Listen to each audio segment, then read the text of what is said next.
나는 평생 기업을 일으키며 한 가지 사실을 너무나 분명하게 보아왔습니다.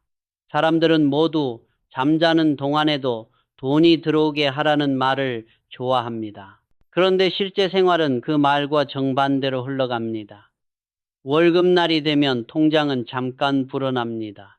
그러나 얼마 지나지 않아 적금, 예금, 카드값, 대출 이자로 다시 빠져나가고 남은 돈은 그저 통장 속에 누워 있을 뿐입니다. 여러분이 잠을 자는 동안에도 일해야 할 돈이 아무 일도 하지 못한 채 눈만 꺼미고 있는 셈이지요. 나는 수많은 직장인들을 보았습니다.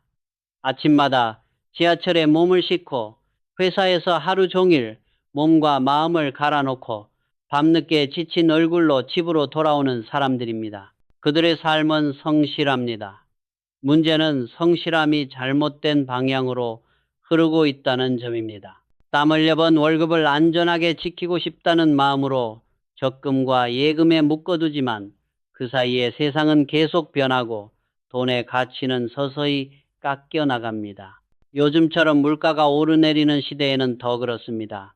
예컨대 최근 한국의 소비자 물가 상승률은 2025년 11월 기준으로 2.4% 수준이라는 보도도 있었지요. 숫자만 보면 그 정도면 괜찮다 싶을지 모르지만 문제는 체감입니다.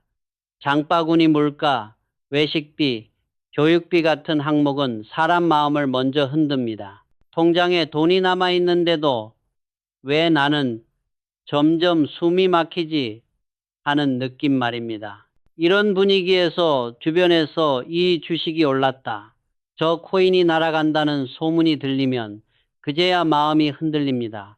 나만 뒤처지는 것 아닌가 하는 불안이 올라오지요. 그래서 서둘러 계좌를 열고 남들이 이미 줄을 서 있는 종목 앞에 뒤늦게 줄을 섭니다. 조금 오르면 안도하다가 금리 인상 뉴스 한 번에 툭 떨어지면 겁이 나서 손절합니다. 이렇게 1년, 2년이 지나면 통장에 남는 건 수익이 아니라 수수료와 세금 기록뿐입니다. 나는 이런 모습을 보며 늘 안타까웠습니다. 이 사람들은 게으른 것도 아니고 공부를 안 하는 것도 아닌데 왜 돈이 모이지 않을까? 이유는 간단했습니다. 돈이 일하는 구조를 만들지 못하고 사람이 돈을 부양하는 구조에 갇혀 있기 때문입니다. 월급은 여러분이 깨어 있을 때만 들어옵니다. 그러나 자본, 즉 제대로 굴러가는 돈은 여러분이 잠들어 있는 동안에도, 휴가를 떠난 동안에도, 심지어 병원 침대에 누워 있을 때에도 일합니다. 내가 젊었을 때 한국은 가난한 나라였습니다. 사람들은 하루 벌어 하루 먹고 사는 삶에 익숙했습니다. 그때는 어쩔 수 없는 측면도 있었습니다. 그러나 지금의 한국, 지금의 여러분은 다릅니다.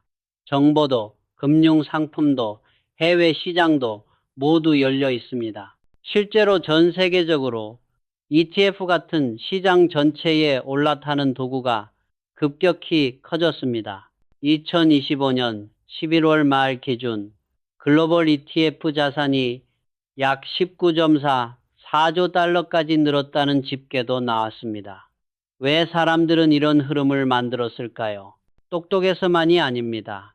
개별 종목을 맞히는 게임을 계속하다 보면 결국 내가 시장보다 빨라질 수 없다는 현실을 인정하게 되기 때문입니다. 그럼에도 여전히 많은 사람들이 예금과 적금만을 유일한 선택지로 붙들고 있습니다.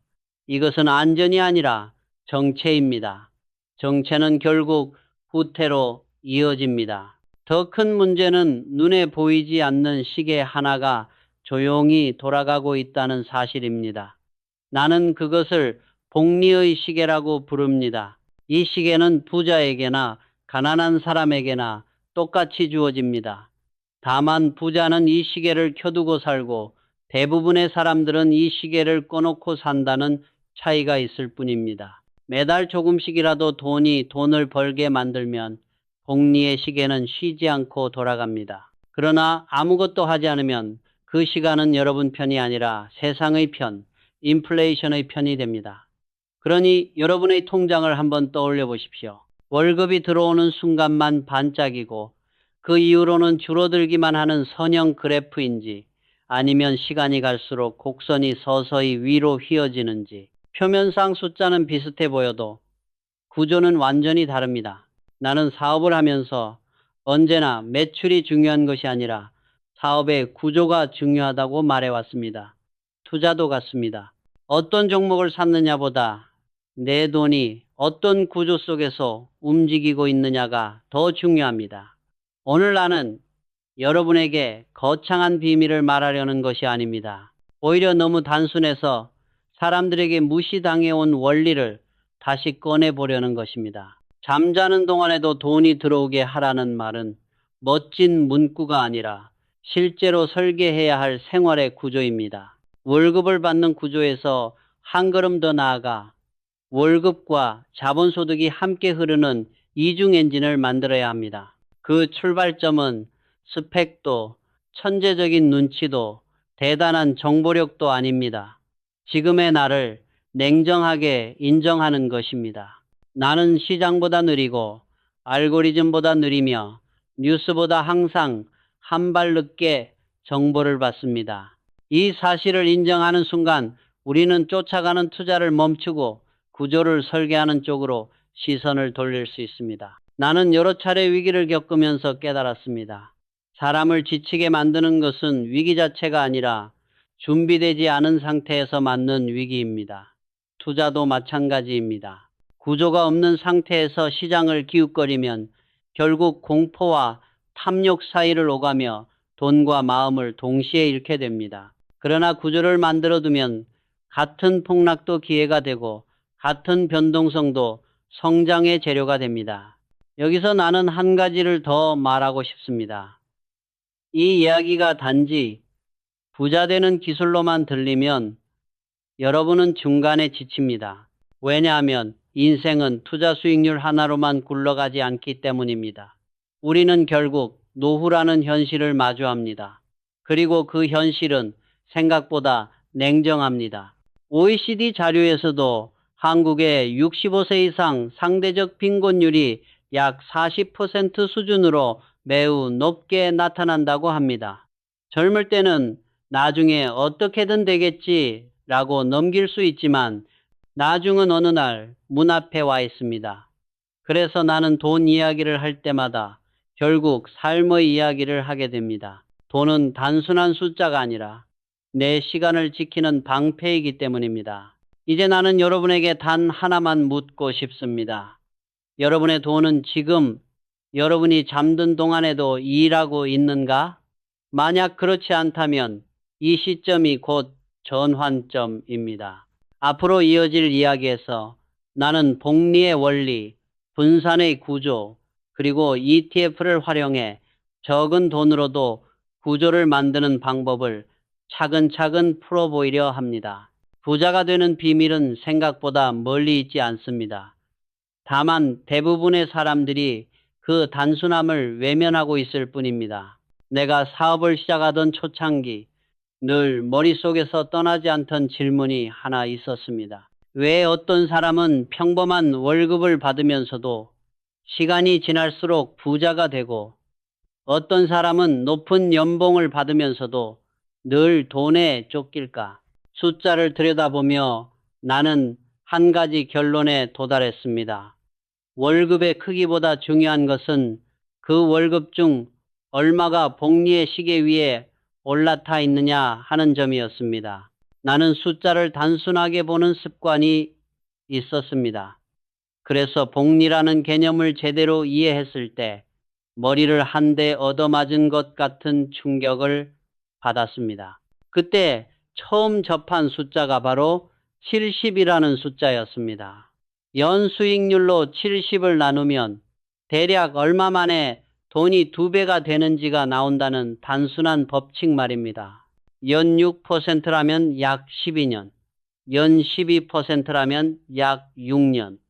복잡한 금융 공식이 아니라 장부를 정리하듯 계산할 수 있는 수준의 원리였습니다. 그런데 이 단순한 숫자를 몸으로 이해한 사람과 머리로만 듣고 흘려보낸 사람의 인생은 완전히 달라집니다. 한번 생각해 보십시오. 여러분의 월급이 6년마다 2배가 되는 회사를 본 적이 있습니까? 200만 원이 6년 뒤 400만 원, 다시 6년 뒤 800만 원, 또 6년 뒤 일 600만 원으로 올라가는 직장 말입니다. 거의 없습니다. 현실의 월급은 계단식이 아니라 때로는 제자리 걸음이거나 심지어 뒤로 물러서기도 합니다. 그러나 복리는 가능합니다. 연 10% 내외의 수익률을 6년, 12년, 18년 이렇게 반복하면 돈의 모습은 전혀 달라집니다. 여기서 중요한 것은 정확히 몇 퍼센트가 가능하냐가 아닙니다. 노동소득만 바라볼 것인가? 아니면 자본소득이 함께 뛰도록 만들 것인가? 이 선택이 인생의 곡선을 바꿉니다. 나는 기업을 키우면서 언제나 눈앞의 매출보다 성장률을 더 중요하게 보았습니다. 매출이 1년에 5%만 늘어나는 회사와 15% 늘어나는 회사의 차이는 1, 2년 사이에는 별 차이가 없어 보입니다. 그러나 10년, 20년이 지나면 완전히 다른 세계에 도달합니다. 돈도 똑같습니다. 연 5%와 연 12%의 차이는 한 해만 보면 별것 아닌 것처럼 보이지만 20년이 지나면 인생의 위치 자체를 갈라놓습니다. 문제는 대부분의 사람들이 이 사실을 이론으로만 안다는 점입니다. 아, 그렇구나. 복리가 중요하구나 하고 고개를 끄덕입니다. 그러나 집에 돌아가면 다시 예금 만기 안내 문자만 기다립니다. 복리를 이해했다면 예금이 아니라 내 돈이 시장의 성장에 올라탈 수 있는 통로를 찾아야 합니다. 주식이든 ETF든 연금 펀드든 형태는 무엇이든 좋습니다. 중요한 것은 돈이나 대신 일하게 만드는 구조를 하나라도 작동시키는 것입니다. 내가 아는 한 사람은 이 원리를 아주 일찍 몸으로 이해하고 있었습니다. 그는 월급이 많지 않았습니다. 그러나 월급의 일정 비율을 무조건 떼어 시장 전체에 투자하는 상품을 꾸준히 샀습니다. 주식이 오르는 해에도 떨어지는 해에도 그는 같은 금액을 담담하게 넣었습니다. 주변 사람들은 이해하지 못했습니다. 지금은 위험하다, 이미 너무 올랐다는 말이 끊이지 않았지만 그는 웃으며 이렇게 말했습니다. 나는 시장을 맞추려는 게 아니라 시간을 사고 있는 중이야. 세월이 흐르자 그의 말은 현실이 되었습니다. 월급은 조금씩 오르는 정도였지만 복리의 시계 위에 올라간 자산은 훨씬 빠른 속도로 불어나고 있었습니다. 반대로 복리를 전혀 이해하지 못한 채 평생을 보낸 사람들도 많이 보았습니다. 그들은 늘 이렇게 말했습니다. 나도 돈만 있으면 투자 좀 해볼 텐데. 그러나 실제로 돈이 생기면 그것을 통장에 가둬두고 필요할 때마다 꺼냈습니다. 가끔 용기를 내어 투자에 손을 대도 단기간에 2배, 3배를 기대하다가 조금만 흔들리면 도망쳤습니다. 복리를 이해하지 못하면 사람은 언제나 한 방을 찾게 됩니다.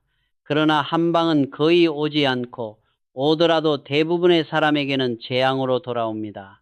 복리는 한 방이 아닙니다. 작은 이득이 지루하게 반복되는 과정입니다. 그래서 사람들에게 매력이 없습니다. 사람들은 드라마 같은 이야기를 좋아합니다. 하루아침에 부자가 되는 로또, 급등주, 급등코인 같은 이야기 말입니다. 그러나 내가 평생 보아온 진짜 부자들의 이야기는 놀라울 정도로 지루했습니다. 매달 같은 비율로 돈을 떼어 투자하고 10년, 20년을 일관되게 이어가는 이야기였습니다. 청년기에는 별 티가 나지 않습니다. 주변과 비교해도 큰 차이가 없어 보입니다. 그러나 중년과 노년에 가면 그 차이는 엄청난 격차로 나타납니다. 나는 이 장면을 수없이 보았습니다. 젊을 때는 비슷하게 살던 사람들이 어느 순간부터는 완전히 다른 선택지를 갖게 됩니다. 한쪽은 돈 때문에 일을 놓지 못하고 다른 한쪽은 돈이 벌어다 준 시간을 선택합니다. 그 차이를 만든 것은 재능도 운도 아닌 복리라는 구조였습니다. 그래서 나는 후배들에게 늘 이렇게 말합니다. 복리를 모르는 것은 죄가 아니다. 그러나 알고도 활용하지 않는 것은 스스로에게 저지르는 죄다. 오늘 이 순간에도 복리의 시계는 째깍거리고 있습니다. 여러분이 투자하든 하지 않든 시간은 흘러갑니다.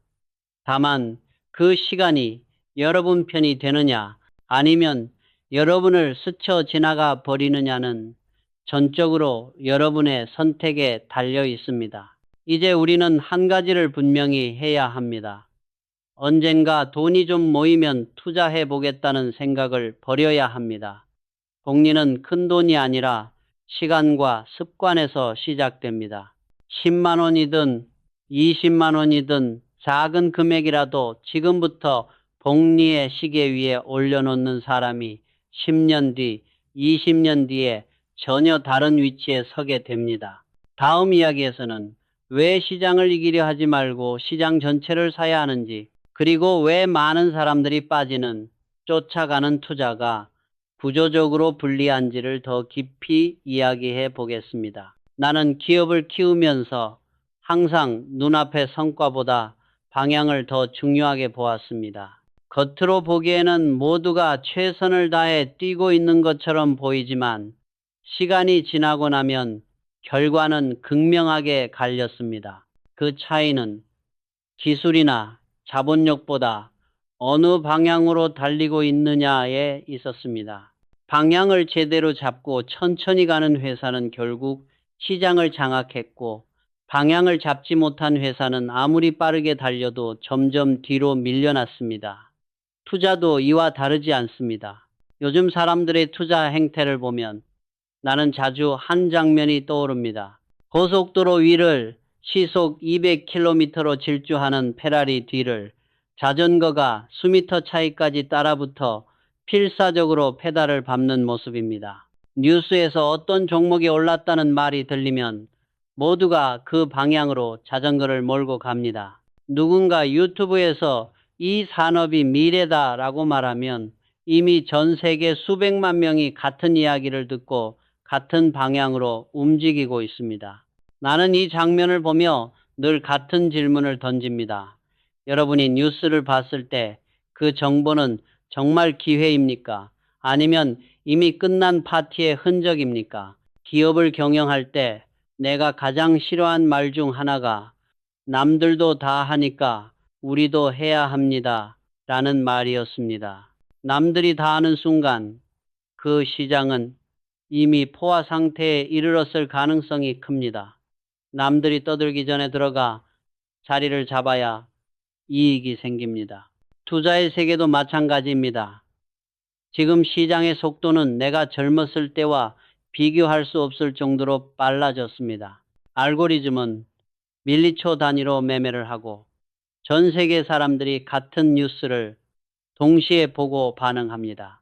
유튜브에서 어떤 전문가의 영상이 수백만 조회수를 기록했다면 그 순간 그 정보는 더 이상 기회가 아니라 모두의 것이 되어버렸습니다. 맛집을 떠올려 보십시오. 누군가 이 집이 진짜 맛집이다라며 블로그와 SNS, 유튜브 곳곳에 올려놓으면 여러분이 찾아갔을 때는 어떻게 되어 있습니까? 이미 긴 줄이 늘어서 있고 좋은 자리는 비어 있지 않습니다. 재료는 한정되어 있는데 손님이 몰리니 서비스는 거칠어지고 가격은 올라갑니다. 그 줄 맨 끝에 서 있는 사람이 바로 뉴스를 보고 쫓아가는 투자자입니다. 기다림의 비용을 가장 많이 치르는 사람이지요. 나는 평생 줄의 맨 앞에 서 있으려고 노력했습니다. 그것은 남들보다 특별한 비밀 정보를 가졌기 때문이 아니라 남들이 모를 때, 관심을 두지 않을 때, 조용할 때 이미 그 자리에 가 있으려 했기 때문입니다.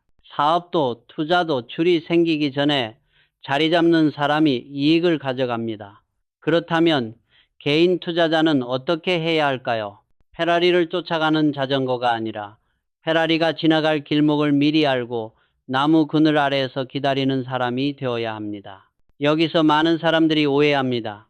그럼 결국 남들보다 더 똑똑해야 하는 것 아닙니까? 라고 묻습니다. 나는 단호히 말합니다. 그렇지 않습니다. 시장을 이기려 들지 말고 시장 전체에 올라타야 합니다. 어떤 종목이 내일 오를지, 이번 분기에 2배가 될지 아무도 모릅니다. 세계적인 투자자들도 마찬가지입니다. 그들이 아는 것은 단 하나, 인류 경제가 장기적으로 성장해 왔고 그 성장에 편승하면 부자가 될 확률이 높아진다는 사실뿐입니다. 내가 사업을 할 때도 그랬습니다. 어느 한 제품, 한 거래처의 인생을 거는 것을 늘 경계했습니다. 한 가지가 잘 나갈 때일수록 나는 조용히 다음 제품과 다음 시장을 준비했습니다. 성장 산업 전체의 흐름을 보려 했지 단기적인 유행에 인생을 걸지 않았습니다. 투자에서도 같은 태도가 필요합니다. 특정 종목을 찍어 인생을 바꾸겠다는 생각을 버리고 산업과 국가, 세계 경제 전체의 흐름에 동승하는 방법을 찾아야 합니다. 이 지점에서 중요한 도구가 바로 시장 전체를 담는 방식입니다. 개별 종목을 고르지 않고 여러 기업과 산업의 성과를 한 번에 가져오는 구조 말입니다. 이 구조는 마치는 게임을 참여하는 게임으로 바꿔줍니다. 내가 젊었을 때 이런 도구가 있었다면 나는 훨씬 일찍 마음의 평화를 얻었을 것입니다. 왜냐하면 이 구조에서는 매일 뉴스에 흔들릴 필요가 없기 때문입니다. 많은 사람들은 이렇게 말합니다. 그래도 어느 정도는 타이밍을 봐야 하지 않나요? 그러나 나는 수십 년간의 경험으로 확신합니다. 개인 투자자에게 가장 위험한 것은 나쁜 타이밍이 아니라 쫓아가는 태도입니다. 오늘 오른 종목을 샀다고 생각해도 내일부터 흔들리고 어제 떨어진 종목을 팔면 그 순간부터 반등합니다. 이런 장면을 나는 너무 많이 보았습니다. 문제는 시장이 아니라 방향을 잃은 태도입니다. 그래서 나는 여러분에게 한 가지 원칙을 제안하고 싶습니다. 나는 남들이 떠드는 종목이 아니라 남들이 떠들 수밖에 없는 구조를 사겠다. 이 말의 뜻은 단순합니다. 모두가 뉴스에서, SNS에서, 유튜브에서 경제가 성장한다. 기업이 실적을 낸다. 인류는 앞으로도 발전한다고 말할 수밖에 없는 구조. 즉, 넓게 분산된 시장 전체에 꾸준히 올라탄다는 것입니다. 이 선택은 화려하지 않습니다. 그러나 조용히 그리고 끈질기게 작동합니다. 쫓아가는 자전거가 되지 말고 길목에서 기다리는 사람이 되십시오. 기업을 키울 때도 투자를 할 때도 승자는 늘 먼저 구조를 만든 사람이었습니다. 방향을 정한 뒤에는 속도가 문제가 되지 않습니다. 천천히 가도 흔들리지 않으면 결국 목적지에 도달합니다. 다음 이야기에서는 이 구조를 실제로 어떻게 나누고 왜 분산이 생존의 핵심이 되는지를 더 깊이 풀어보겠습니다. 나는 평생 기업을 운영하며 단 하나의 원리를 반복해서 확인해 왔습니다. 위대한 기업을 무너뜨리는 것은 실력이 아니라 한 곳에 몰린 위험이라는 사실입니다. 매출이 특정 거래처에 과도하게 집중되면 그 거래처가 흔들리는 순간 회사 전체가 흔들렸고 한 상품에 의존하면 유행이 바뀌는 순간 성장의 축이 꺾였습니다. 그래서 나는 언제나 구조를 다변화하려 애썼습니다. 잘 될 때일수록 더 분산하고 자신감이 커질수록 위험을 나눴습니다. 투자도 똑같습니다. 많은 사람들이 한 바구니에 모든 달걀을 담지 말라는 말을 알고 있습니다. 그러나 실제 행동은 정반대입니다. 어떤 종목이 오르기 시작하면 온갖 정보를 찾아보고 확신이 들면 월급과 적금, 심지어 비상금까지 끌어다 넣습니다. 그러다 시장이 고꾸라지면 감정에 못 이겨 바닥에서 팔아버립니다. 문제는 종목이 아닙니다. 구조입니다. 구조가 잘못되면 어떤 종목을 사도 결국 같은 실수를 반복하게 됩니다. 왜 분산이 필수일까요? 나는 기업을 운영할 때 언제나 최악의 상황을 먼저 가정했습니다. 거래처가 무너질 때, 시장이 붕괴될 때, 경쟁사가 공격할 때도 버틸 수 있는 구조인가를 묻곤 했습니다. 투자도 마찬가지입니다. 주식 시장이 하락해도 모든 자산이 동시에 같은 방향으로 움직이는 일은 드뭅니다. 주식이 빠질 때 채권이 완충 역할을 하고 국제 정세가 흔들릴 때는 금이 방어막이 되며 글로벌 달러 수요가 급증하면 환차익이 계좌를 지탱해 줍니다. 여러 축이 있는 구조는 하나가 무너져도 전체가 흔들리지 않습니다. 나는 이런 구조를 살아남는 구조라고 부릅니다. 사업과 투자 모두에서 오래 살아남은 조직의 공통된 특징입니다. 공격만 있는 회사는 빠르게 성장할 수는 있어도 한 번의 충격에 무너집니다. 방어와 안정성을 함께 갖춘 회사만이 폭풍 속에서도 버텨내고 결국 시장을 차지합니다. 투자에서 분산은 겁쟁이의 선택이 아닙니다. 오히려 살아남은 사람들의 선택입니다. 여기서 많은 사람들이 또 한 번 오해합니다. 분산하면 수익이 줄어드는 것 아닙니까? 라고 묻습니다. 단기적으로 보면 그럴 수 있습니다.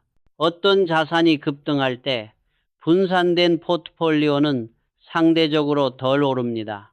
그러나 장기적으로 보면 분산은 수익을 깎는 것이 아니라 수익을 지켜줍니다. 큰 손실을 피하는 것이 장기 복리에서 얼마나 중요한지 이해하는 사람은 많지 않습니다. 50% 손실을 본 자산은 다시 원래 자리로 돌아오기 위해 100%의 수익이 필요합니다. 이 간단한 숫자 하나만 봐도 지키는 것이 얼마나 중요한지 알 수 있습니다. 나는 경영자들에게 이렇게 조언하곤 했습니다.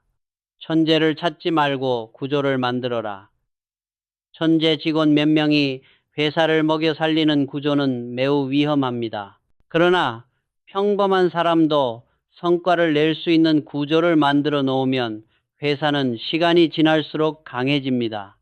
투자도 똑같습니다. 특별한 종목을 잘 찍는 천재가 되려 하지 말고 평범한 사람도 흔들리지 않고 따라갈 수 있는 구조를 만들어야 합니다. 뉴스를 따라 종목을 갈아타는 사람은 항상 한 발 늦습니다. 오늘 오른 종목을 샀다고 생각해도 내일부터 흔들리고 어제 떨어진 종목을 팔면 그 순간부터 반등합니다. 나는 이런 장면을 너무 많이 보았습니다. 그들은 늘 시장을 욕하지만 사실은 자신의 방식이 문제였습니다. 시장은 언제나 변합니다. 문제는 그 변화를 따라다니며 감정을 소모하는 태도입니다. 그래서 나는 여러분에게 다시 한번 강조하고 싶습니다. 구조가 없는 투자는 결국 감정 싸움이 됩니다. 공포와 탐욕이 번갈아 등장하고 계좌는 롤러코스터를 탑니다. 그러나 구조를 만들어두면 시장이 흔들려도 당황하지 않습니다. 왜냐하면 알고 있기 때문입니다. 어디선가 떨어지면 다른 어디선가는 오르고 있다는 사실을 말입니다. 이제 다음 이야기에서는 이 분산이라는 원칙을 개인 투자자가 현실적으로 어떻게 구현할 수 있는지, 그리고 왜 ETF라는 도구가 평범한 사람에게 강력한 무기가 되는지를 구체적으로 풀어보겠습니다. 복잡한 이야기가 아니라 누구나 따라할 수 있는 구조의 이야기입니다. 이제 나는 분산이라는 원칙을 현실에서 어떻게 구현할 수 있는지 이야기해 보려 합니다. 많은 사람들은 분산 투자를 떠올리면 머릿속이 복잡해집니다. 주식도 공부해야 할 것 같고, 채권도 알아야 할 것 같고, 금과 환율, 부동산까지 생각하다 보면 이건 전문가 영역이야 라며 손을 놓아버립니다. 그러나 내가 평생 사업을 하며 깨달은 것은 하나입니다. 구조는 복잡할수록 위험해지고 단순할수록 오래갑니다. 이 지점에서 ETF라는 도구가 등장합니다. ETF는 겉으로 보면 어려워 보이지만 본질은 매우 단순합니다. 개별 종목을 고르지 않고 시장 전체를 사는 방법입니다. 한국 대표기업 200개를 한 번에 담는 상품이 있고 미국을 대표하는 500개 기업의 성과를 함께 가져오는 상품도 있습니다. 어떤 기업은 성공하고 어떤 기업은 실패하겠지만 전체로 보면 인류의 생산성과 기술은 장기적으로 성장해 왔습니다. ETF는 그 흐름을 개인이 가장 손쉽게 따라갈 수 있도록 만든 구조입니다. 나는 경영자들에게 늘 이렇게 말했습니다. 특별한 인재 몇 명에 의존하는 회사는 위험하다. 누구라도 같은 시스템 안에서 일정 수준의 성과를 낼 수 있어야 회사는 오래갑니다. ETF는 투자에서 바로 그런 역할을 합니다. 특정 종목의 위기, 특정 산업의 침체가 전체 자산을 무너뜨리는 일을 자동으로 막아줍니다. 이것이 바로 구조의 힘입니다. 물론 여기서도 많은 사람들이 묻습니다. 그럼 비율은 어떻게 해야 합니까? 나는 항상 이렇게 답합니다. 정답은 없습니다. 그러나 기본 구조는 있습니다. 예를 들어 주식형 자산을 중심으로 하되 한국과 미국, 선진국과 신흥국 등 여러 시장으로 나누고 여기에 채권을 더해 변동성을 낮추고 금이나 달러 같은 자산을 일부 섞어 위기 상황에 대비하는 방식입니다. 비율은 나이와 상황에 따라 달라질 수 있습니다. 젊을수록 주식 비중을 높여도 되고 은퇴가 가까울수록 안정자산의 비중을 늘리는 것이 좋습니다. 그러나 어떤 나이라도 절대 해서는 안 되는 선택이 하나 있습니다. 한 종목에 인생을 거는 것입니다. 이것은 사업에서도 투자에서도 실패를 부르는 가장 빠른 길입니다. 나는 삼성을 성장시키는 과정에서 수없이 많은 업체들이 단기간에 급성장했다가 그만큼 빠르게 무너지는 모습을 지켜보았습니다. 그들은 공통된 실수를 하고 있었습니다. 매출의 대부분을 한 고객, 한 제품, 한 지역에 의존했다는 점입니다. 외부 환경이 조금만 흔들려도 돌이킬 수 없는 타격을 받았습니다. 투자도 똑같습니다. 한 종목이 오를 때는 짜릿합니다. 그러나 떨어질 때는 계좌만 흔들리는 것이 아니라 인생 전체가 흔들립니다. 구조가 없으면 시장이 출렁이는 대로 마음도 출렁입니다. 반대로 구조가 있으면 시장이 흔들려도 당황하지 않습니다. 왜냐하면 알고 있기 때문입니다. 지금은 이쪽이 내려가지만 다른 쪽이 버텨주고 있다는 사실을 말입니다. 많은 사람들은 분산을 소심한 투자라고 오해합니다. 그러나 나는 단언합니다. 분산은 겁쟁이의 전략이 아니라 살아남은 사람들의 전략입니다. 전쟁터에서 가장 오래 살아남는 병사는 무모하게 돌진하는 사람이 아니라 방패와 창을 동시에 들고 전장을 읽으며 움직이는 사람입니다. 사업도 그랬습니다. 가장 공격적인 회사가 승리한 것이 아니라 어떤 폭풍 속에서도 쓰러지지 않는 회사가 결국 시장을 지배했습니다. 투자는 단거리 경주가 아닙니다. 마라톤입니다. 처음부터 끝까지 전력 질주하는 사람은 중간에 쓰러집니다. 속도를 조절하고 호흡을 관리하고 구조를 믿고 가는 사람만이 완주합니다.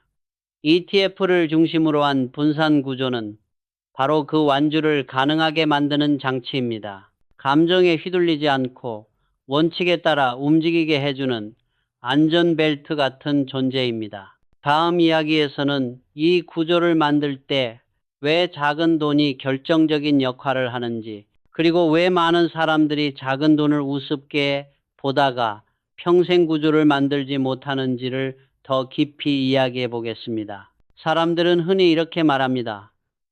돈이 좀 모이면 그때 투자를 시작하겠습니다. 나는 이 말을 들을 때마다 마음속으로 고개를 젓습니다. 평생 기업을 운영하며 그리고 수많은 사람들의 돈 이야기를 들으며 깨달은 것이 하나 있기 때문입니다. 돈이 모여야 투자를 시작하는 것이 아니라 투자를 시작해야 돈이 모입니다. 이 순서를 거꾸로 이해하는 순간 복리의 시계는 영영 켜지지 않습니다. 많은 사람들이 작은 돈의 힘을 과소평가합니다. 100만 원으로 투자해서 연 5% 수익이 나도 겨우 5만 원입니다. 그래서 이렇게 말합니다. 이게 무슨 의미가 있습니까? 너무 적지 않나요? 그러나 나는 단호히 말합니다. 작은 돈의 의미는 수익이 아니라 훈련입니다.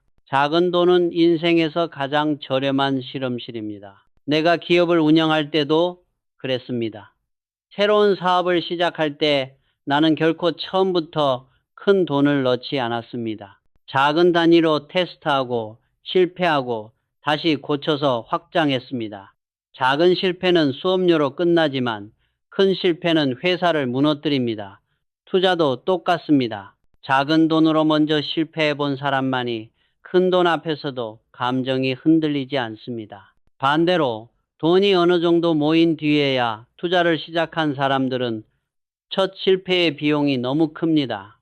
1억을 투자했다가 20%가 빠지면 2천만 원이 사라집니다. 숫자보다 더 무서운 것은 마음입니다.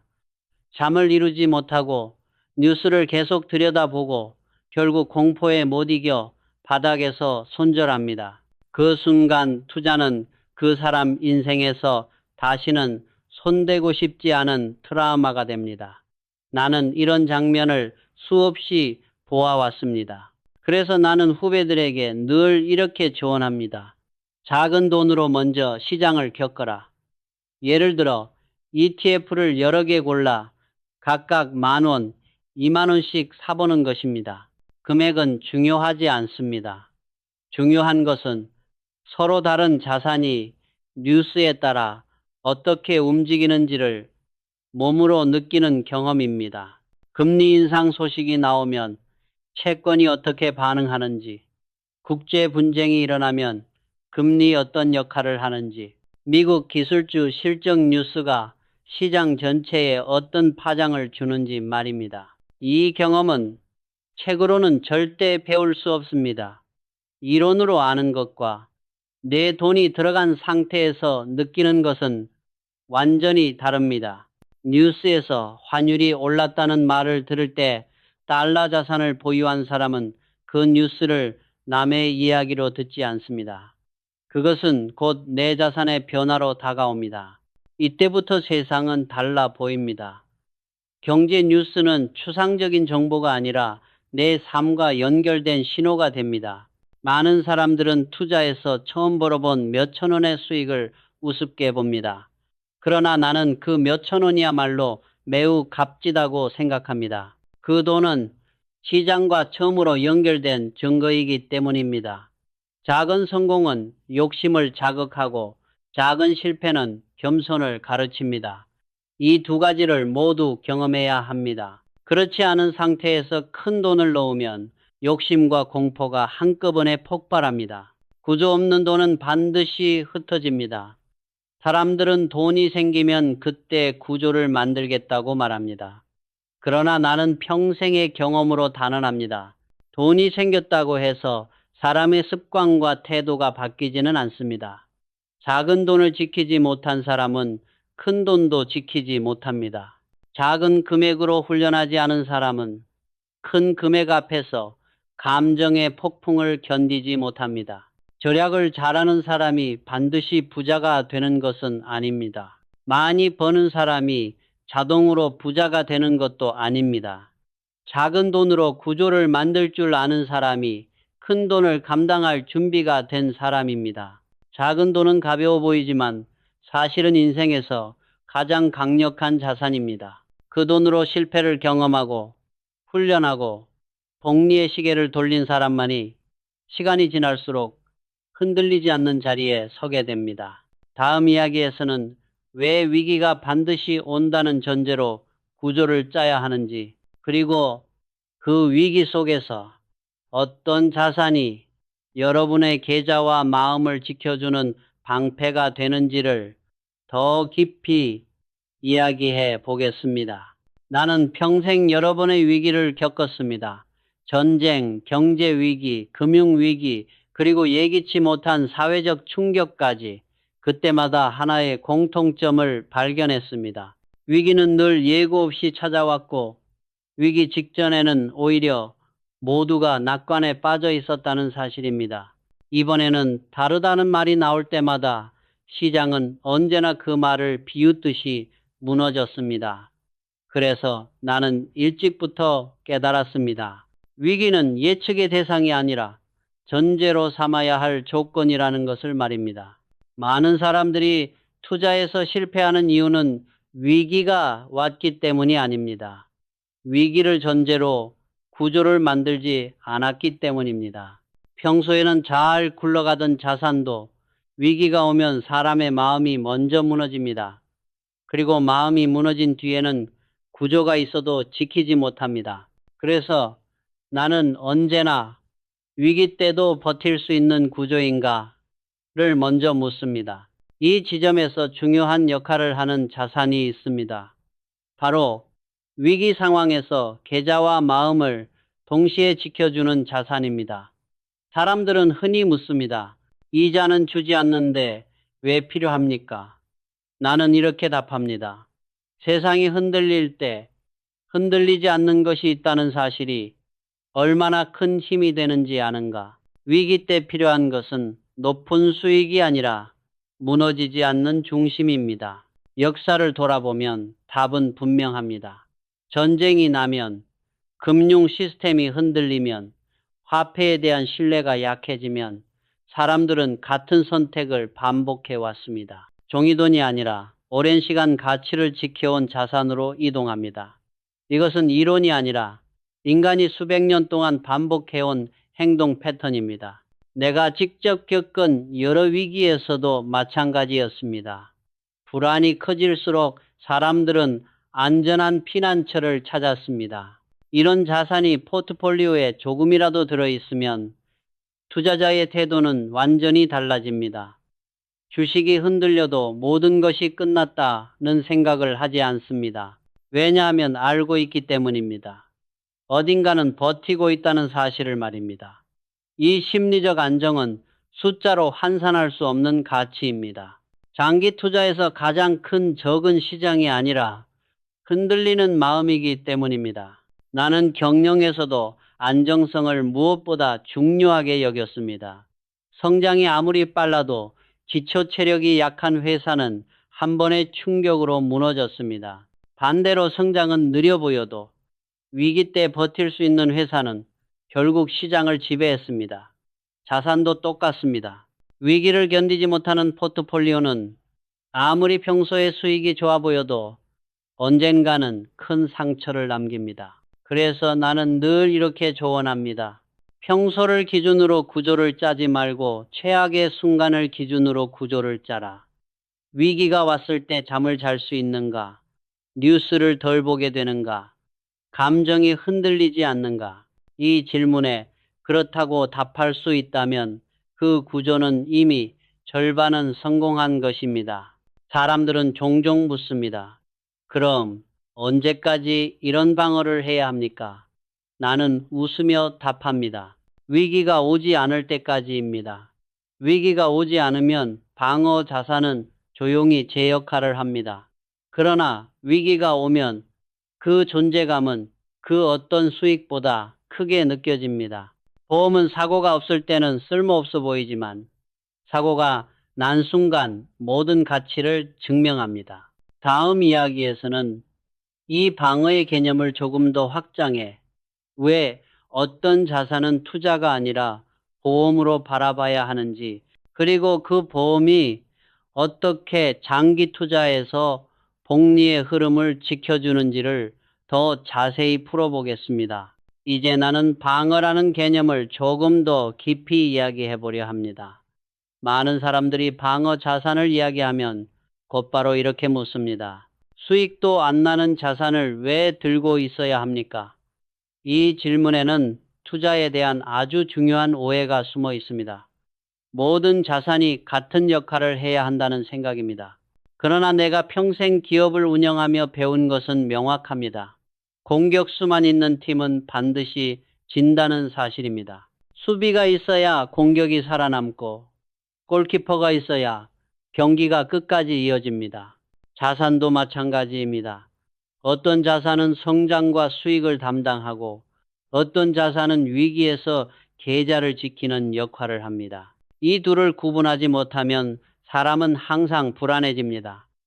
모든 돈에게 수익을 내라 갚고 명령하는 순간 위기가 왔을 때 그 돈은 여러분을 배신합니다. 반대로 너는 지키는 역할을 해라 라고 역할을 분명히 해주면 마음이 놀랄 만큼 편안해집니다. 나는 많은 부자들을 직접 보아왔습니다. 그들은 방어 자산을 투기 수단으로 보지 않았습니다. 보험으로 보았습니다. 자동차 보험을 들어도 사고가 없으면 돈은 그대로 사라집니다. 그러나 아무도 그 보험을 쓸모없는 지출이라고 말하지 않습니다. 왜냐하면 사고가 났을 때 그 보험이 인생을 지켜주기 때문입니다. 방어 자산도 똑같습니다. 위기가 오지 않으면 조용히 존재하지만 위기가 오는 순간 계좌와 마음을 동시에 지켜줍니다. 여기서 중요한 점이 하나 있습니다. 이 보험은 시간이 지날수록 의미가 커진다는 사실입니다. 젊을 때는 위기가 남의 이야기처럼 느껴집니다. 설마 나한테 그런 일이 오겠어? 라고 생각합니다. 그러나 나이가 들수록 위기는 추상이 아니라 경험이 됩니다. 갑작스러운 경기 침체, 산업 구조의 변화, 예상치 못한 정치적 사건, 그리고 개인의 건강 문제까지 인생은 생각보다 많은 변수로 가득 차 있습니다. 이때 구조가 없는 자산은 사람을 더욱 불안하게 만듭니다. 시장이 조금만 흔들려도 지금 팔아야 하나, 다시 들어가야 하나, 라는 생각이 머릿속을 떠나지 않습니다. 반면 방어 자산이 포함된 구조에서는 같은 상황에서도 태도가 달라집니다. 지금은 흔들리는 구간이구나. 하지만 전체는 버틸 수 있다. 이런 생각이 가능해집니다. 이 차이는 장기적으로 엄청난 결과의 차이를 만듭니다. 나는 기업을 운영하며 수없이 많은 위기 상황을 경험했습니다.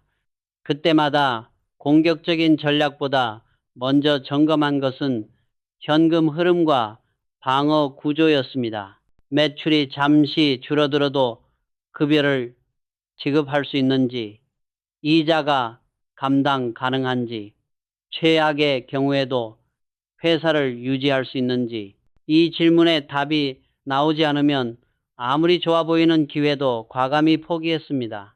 투자도 똑같습니다. 방어가 없는 기회는 기회가 아니라 함정입니다. 그래서 나는 늘 이렇게 말합니다. 방어 자산은 수익을 포기하는 선택이 아니라 수익을 지켜내기 위한 선택입니다. 장기 투자에서 한 번의 큰 실패는 수십 년의 복리를 한순간에 무너뜨립니다. 반대로 큰 실패를 피한 사람은 평범한 수익률로도 결국 부자가 됩니다. 이것이 복리의 냉정한 진실입니다. 이제 다음 이야기에서는 많은 사람들이 가장 쉽게 오해하는 자산, 바로 부동산에 대해 이야기해 보려 합니다. 왜 사람들은 부동산을 무조건 안전하다고 믿는지, 그리고 그 믿음이 어떤 경우에는 인생 전체를 위협하는 선택으로 바뀌는지를 차분히 풀어보겠습니다. 한국 사회에서 부동산은 거의 신앙에 가깝습니다. 많은 사람들이 주식은 위험하지만 부동산은 안전하다고 믿습니다. 그러나 내가 평생 비즈니스를 하며 지켜본 수많은 실패 사례는 이 믿음이 얼마나 위험할 수 있는지를 보여줍니다. 부동산은 잘 이해하면 든든한 자산이 될 수 있지만 잘못 다루면 인생 전체를 흔드는 위험 자산으로 변합니다. 사람들이 부동산을 주식보다 안전하다고 느끼는 이유는 가격의 안정성 때문이 아닙니다. 심리적 착각 때문입니다. 주식은 매일 가격이 보입니다. 하루에 1%만 내려도 사람의 마음은 불안해집니다. 반면 집값은 매일 표시되지 않습니다. 실제로는 오르내리고 있지만 보이지 않기 때문에 안정하다고 느끼는 것입니다.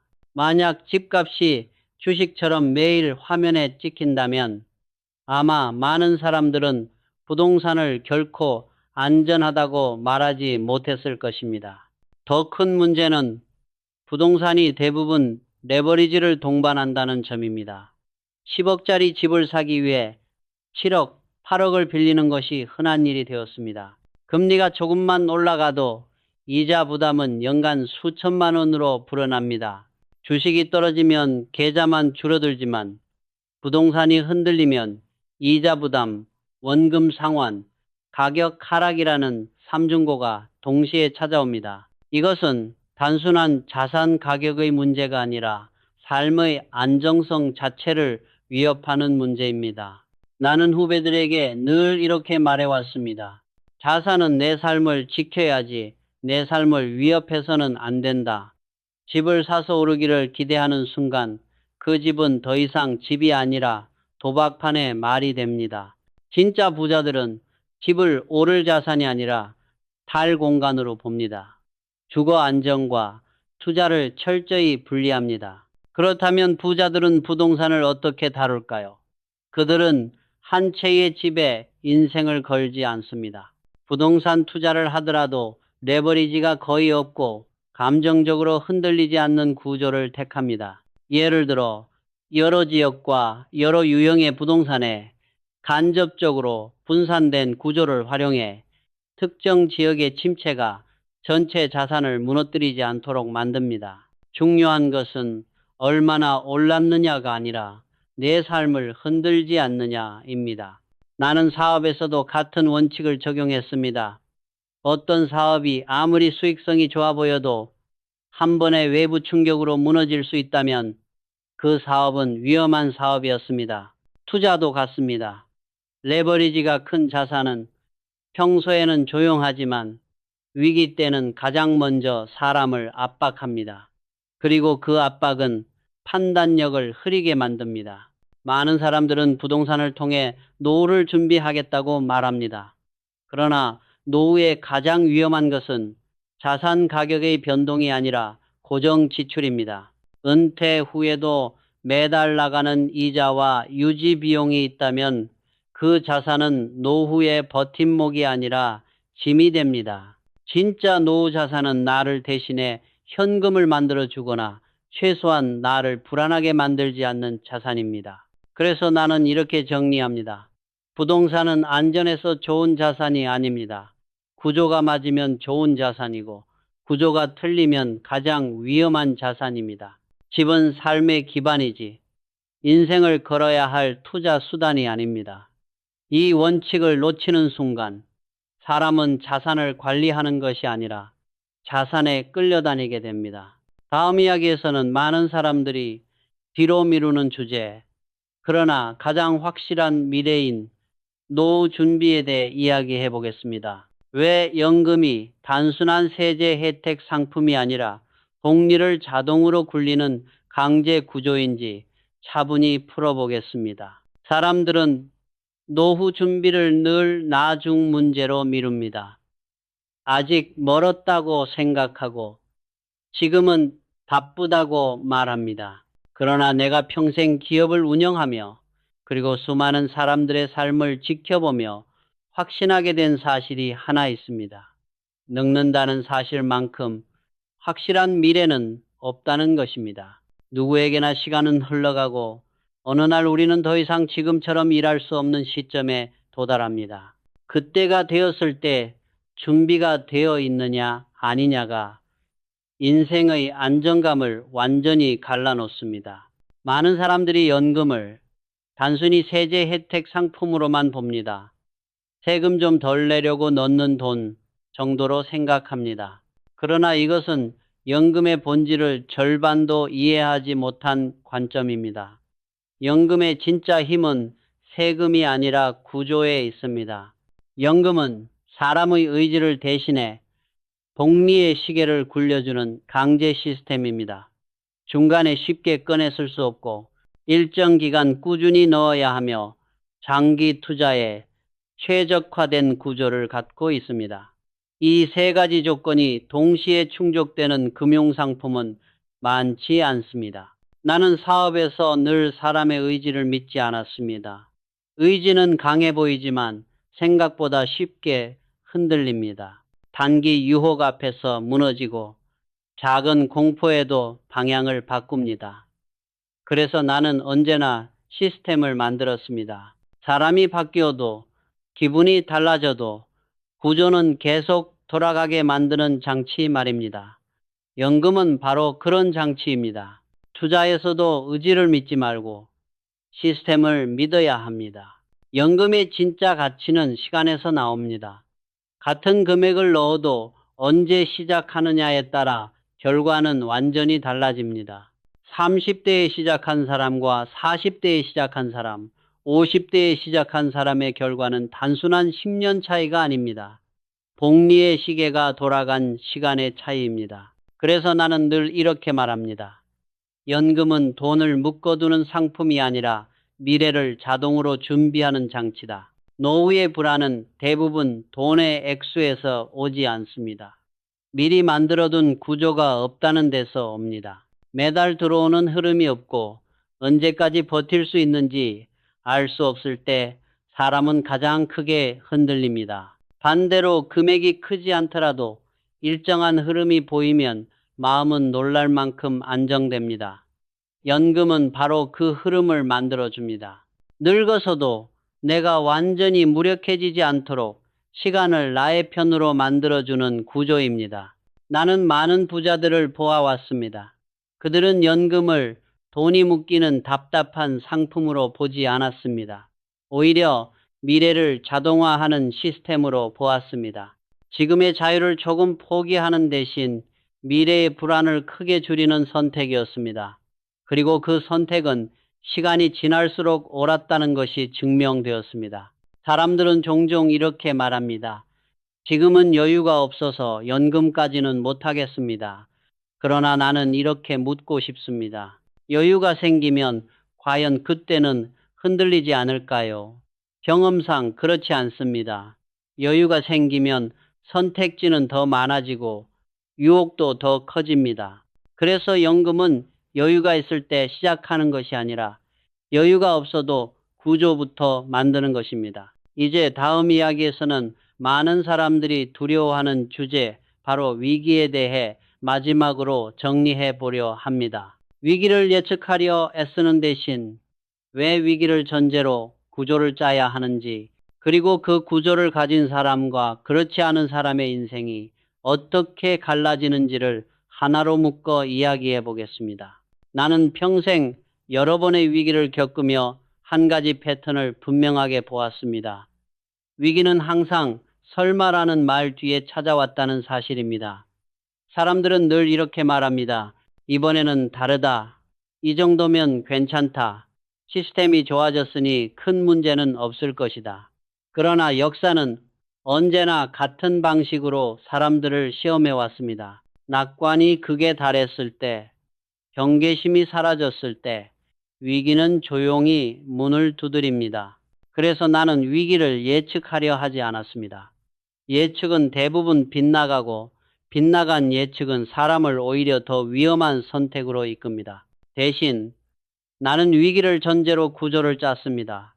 언제 올지 모르지만 반드시 온다는 가정 아래 그때에도 무너지지 않는 구조를 만드는 데 집중했습니다. 이 태도는 사업에서도 투자에서도 나를 수없이 살려주었습니다. 많은 사람들이 위기를 두려워합니다.